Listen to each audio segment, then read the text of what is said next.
sun is in my face right now, so it's a little hard. But when I actually get inside of the club, typical, like I said, day in the life, I grocery shop probably about hmm, 3 or 4 times a week when planning these meals out and trying to figure out what it is that I'm going to actually cook, getting to feed the kids, well, not necessarily me, but how I'm going to feed them based on what we have and what it is that we're actually doing as far as meals go each week.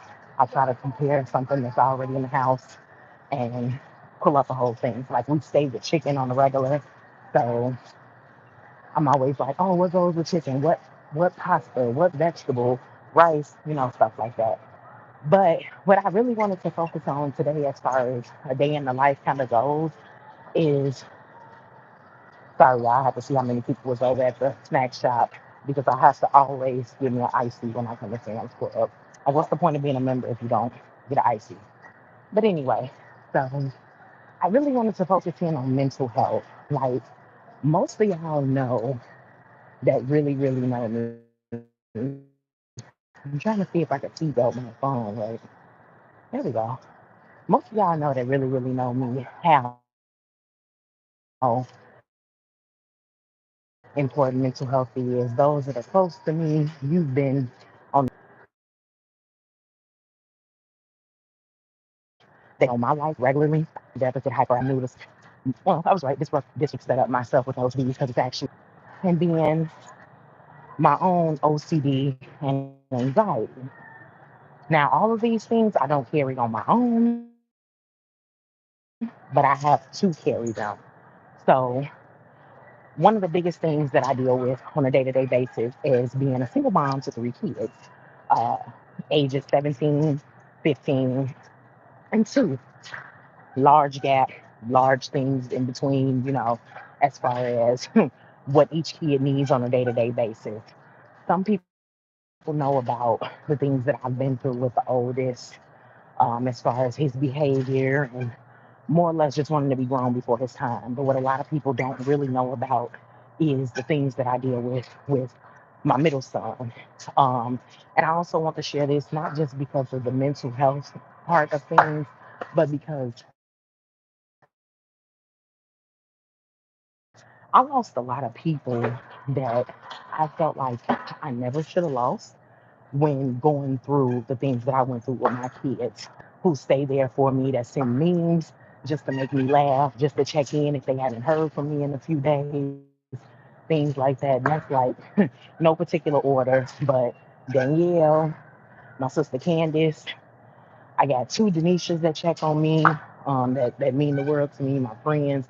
I got two Destinies. One is my cousin, one is my friend. I got my Shamika. Like I said, it means a lot. You really don't understand how, y'all, KJ loves beef hot dogs. I'm not advertising. Really just don't understand how much that truly means to me to have them in my corner. When I disappear, when I don't say anything, when I'm gone for a while, I have to get my water. When I'm gone for a while and these people show up, just to know, hey, I just want to make sure you know that I'm here. And I know that you know that I'm here. I was here, take a nap. So I'm already trying to work and get through the day with him. But then, so as I mentioned in the beginning, all of those disorders, three of them belong to him.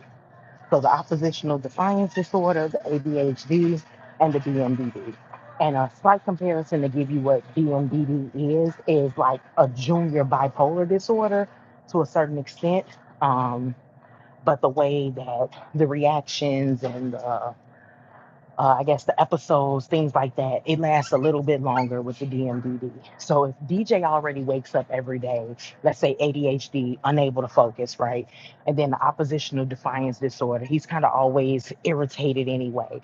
And then now the DMDD, the mood swing. So 90% of the time, DJ is irritated. He's a walking, ticking time bomb. And I say this from a place of love because that's my child and I'm always going to support him, be there for him. But this gives you an insight to when I wake up in the morning, I can say merely, sorry, I'll have to get some burgers. I can merely be like, hey, clean your room, right? And it'll turn into what the fuck I gotta clean my motherfucking room for? It's my room, and it don't matter if I clean it right now, if I clean it fucking later. It's my room. So now I'm like, okay, stop. Try to calm down. Try to redirect the situation. Try to stay in my own place because one side of me is like, bro, what? Fuck is you talking to? Right. But then the other side of me is like, bro, that's your son and you know what he's going through. Like, man. But then the other side is like, but then you're doing this in front of KJ, who's picking that up, like, oh, but this is how we talk to her. And right. So as you can see, it pulls me in multiple places, but I have to always choose to take the back row because that's what benefits all the kids. But that becomes a problem because DJ then starts to perceive this behavior as this is something I could do all the time. So now I got him thinking he could do it all the time. KJ walking around the house and a parent occasionally slams things when he gets upset and stuff like that. So it's like, it's hell. I'm almost to the extent of walking on eggshells in my own house, right? So that's a really big problem for me. And I've tried as far as therapy, like I told y'all in the beginning, with everyone. I'm putting them in therapy. I'm like, hey, let's get this help. Let's talk to somebody. Let's do something. But the defiant part of everything is like, no, I don't want to do that. And so, like I said, with all of those things, then losing everybody that I truly thought would always be there and support me.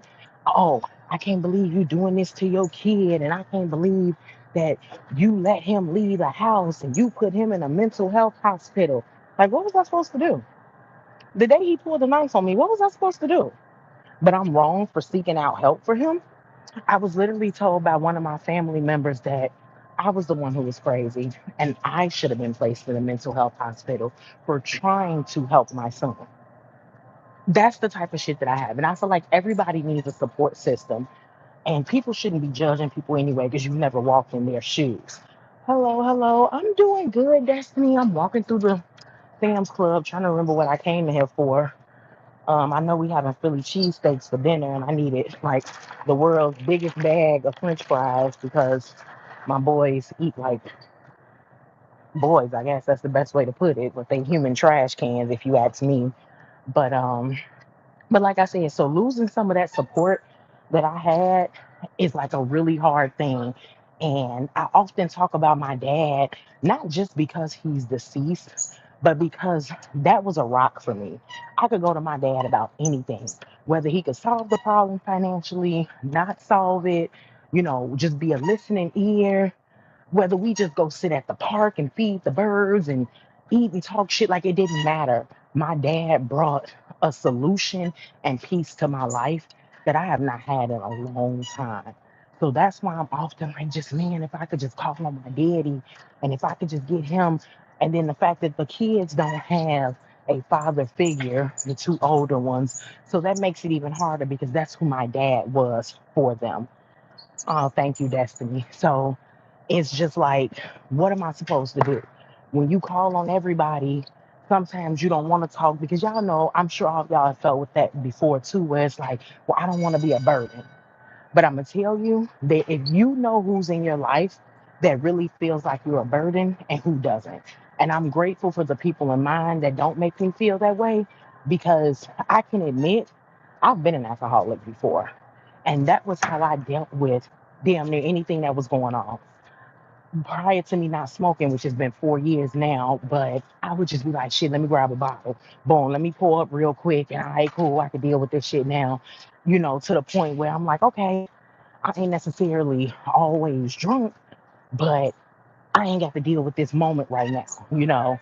And that may have helped in the interim right then. But then when I sobered up, it was like, shit, that problem was still there. Or the fact that, you at the doctor, because, hey, you pre-diabetic, you fucking up your liver and everything. What are you doing?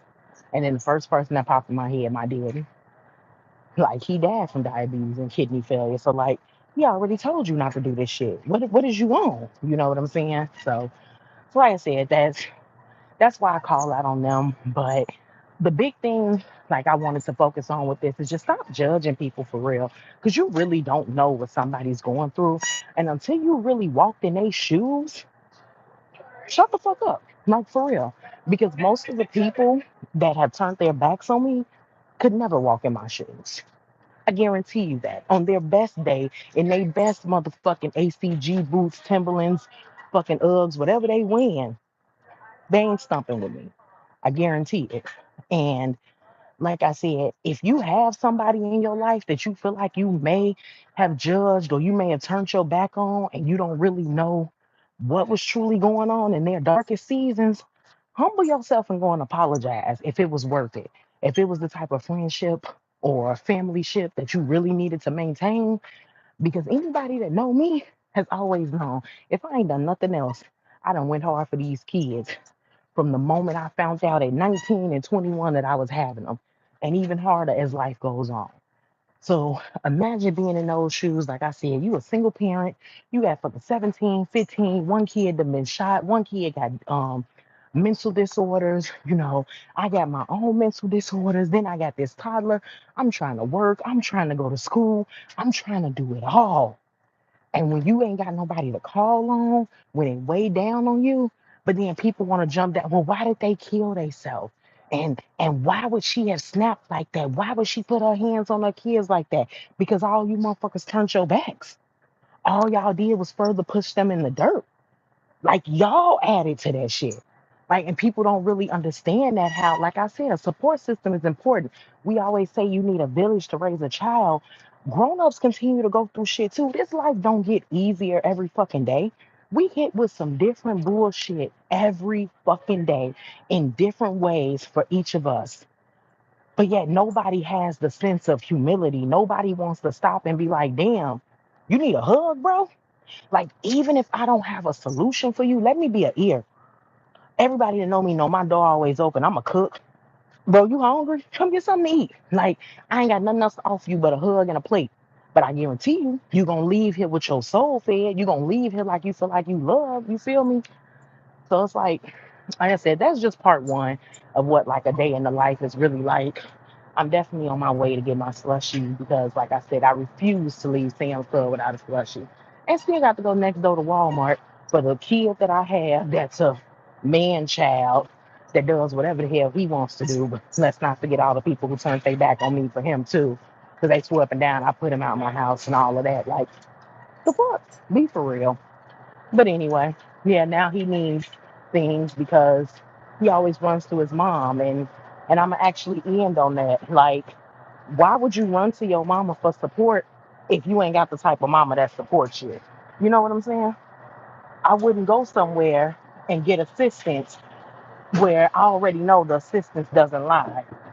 So, hello, can I get a slushy, please? Cherry and Pepsi. Thank you. Mix, yes. Um, I wouldn't go somewhere where I knew I couldn't turn to. That's absolutely stupid. Hi, Destiny. So, excuse me, thank you. So, it's just like, it's just crazy. But stop judging people. Humble yourself. Because definitely what somebody's going through today, it could be you tomorrow. Thank you, sweetie. Those things could change in a minute. You never know. You up today, you down tomorrow. And if you are connected to somebody during one of their hardest times, you should consider yourself blessed because that means that while they're going through their storms, God has chosen you to be a soldier as well. And you could be blocking your own blessings by turning your back on somebody who needs you. But I'm gonna take my slushy, get up out of here. I'll reconnect with y'all when I jump back in Walmart where I spent too much money and got to make sure I get KJ snacks. Thank y'all. Captain Crunch. Exactly. Exactly. That's why I'm gonna go over there now and get you some Captain Crunch drill. Oh, all right.